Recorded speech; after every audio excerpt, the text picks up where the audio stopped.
So I'm sure you know by now, but we just got another Echoes of Wisdom trailer, and let me say real quick, it is probably the best one we have gotten so far. We get a look at another ability Zelda has, as well as a look at what's inside the rifts. But without further ado guys, let's jump into it so I can show you all the things you might have missed. Now the first thing we see is Hyrule Castle being taken over by these rifts. And the next shot we get is likely happening at the same time Hyrule Castle is being destroyed, where we can see the inside being consumed, and the king literally turns into Kratos and yeets Princess Zelda out of the camera shot. But after that, he's consumed by the rifts and is turned into this like stone figure along with two other people. After this, we see Gerudo Desert being consumed by the rifts and what's most likely Jabul waters. But then we get a shot that we saw in the last trailer of Zelda going into the rifts, which we originally thought was the Dark Worlds, but now we know it's known as the Still World. Now, right before we get a look at the Still World, we get an extremely cool image of Zelda in the Still World, but we can also see a couple objects, such as Hyrule Castle in the background, but most importantly, a Lionel. This is super cool because throughout the trailers, it seems like there's going to be a lot of reoccurring enemies from past Zelda games. So I can't wait to see what other iconic Zelda enemies will be in this game. But next we get a shot of her in the Still World, where it shows her navigating through it, and also people who have been turned into this stone, which are somehow slowly disappearing. We then see her exploring more parts of this world, but we then see her in a dungeon. Now let me just say, I love what they're doing with this sort of parallel world to Hyrule. The biggest problem with the Depths and Tears of the Kingdom, which is sort of similar to this, was that after you explored a certain part, the whole thing just sort of felt empty. And so while nevertheless it's cool to explore, there was never something super big you could do down there. But what they're doing with the Still World is they're putting entire dungeons in here and taking entire environments and twisting them to make it even cooler. Now, so we see this boss we saw in the last trailer, but we see the actual full boss fight with using echoes to try and defeat it. After this, we then see what I was talking about, where we can see certain places like Gerudo Desert, Elden Volcano, and more flipped on its side, making for some unique obstacles that you'll have to traverse. So after this, we get a look at Zelda in some sort of fire temple, which we know by the guy speaking is within the rifts. There's a couple fire obstacles, but then we get a look at another room, which is most likely in a different temple, as it doesn't match the same architecture. Zelda is seen trying to get to this chest, which is surrounded by a couple rings. Now, after this, we see her once again back in the main part of the rifts. But then we get a look at her fighting these Redeads with some sort of tornado thing.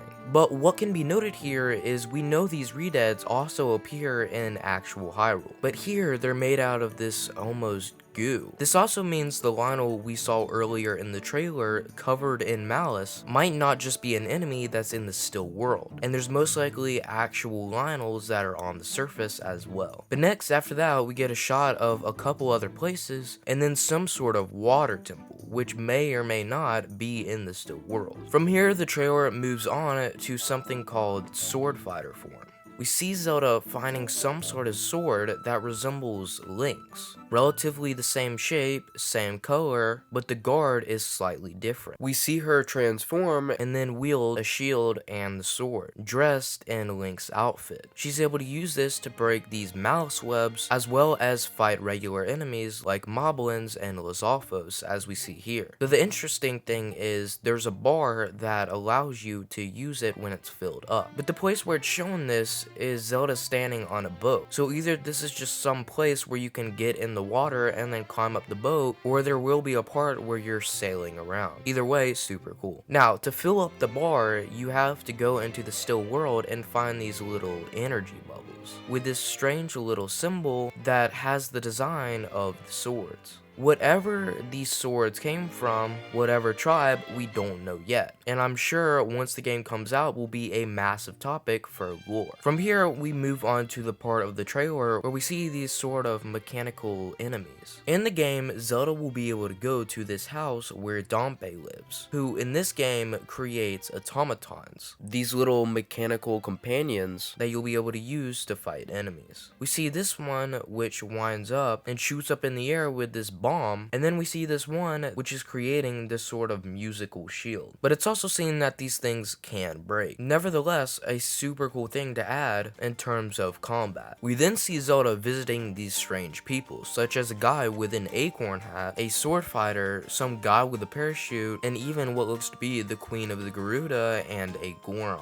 The final person we see is a Great Fairy, which is not surprising to see. Now from here, the rest of the trailer consists of a lot of different things, mostly showing more parts of Hyrule. But to start it off, we see Tri opening up the rifts with some sort of light beam like we saw earlier, and then these mouse enemies invading Hyrule. After that, Zelda in different environments like Elden Volcano and some sort of snow area, but then her in water. After that, we go back to the rifts, and then flying with a chicken hiding in a pot in some sort of fortress, and then using this echo that can absorb water. After this, we get a couple more things of her riding a horse, but then the interesting part is her in a fire temple fighting the famous dragon we all know, Volvagia. This is super cool, and I hope that we see a lot more of the iconic enemies we are familiar with. After this, we get the final clip of the trailer of Zelda stepping into a room where we can see Link possessed, shown by the red eyes. He then jumps up with the sword to attack her, and the screen goes black. Many people thought that Link might have been possessed, and now that we know, I'm curious to see where he comes in and when we'll have to fight him. And that is my analysis on this most recent trailer. And as always guys, make sure to go to the channel if you want to see some more theories, analysis, and content like that. But with all that said guys, I'll see you in the next one.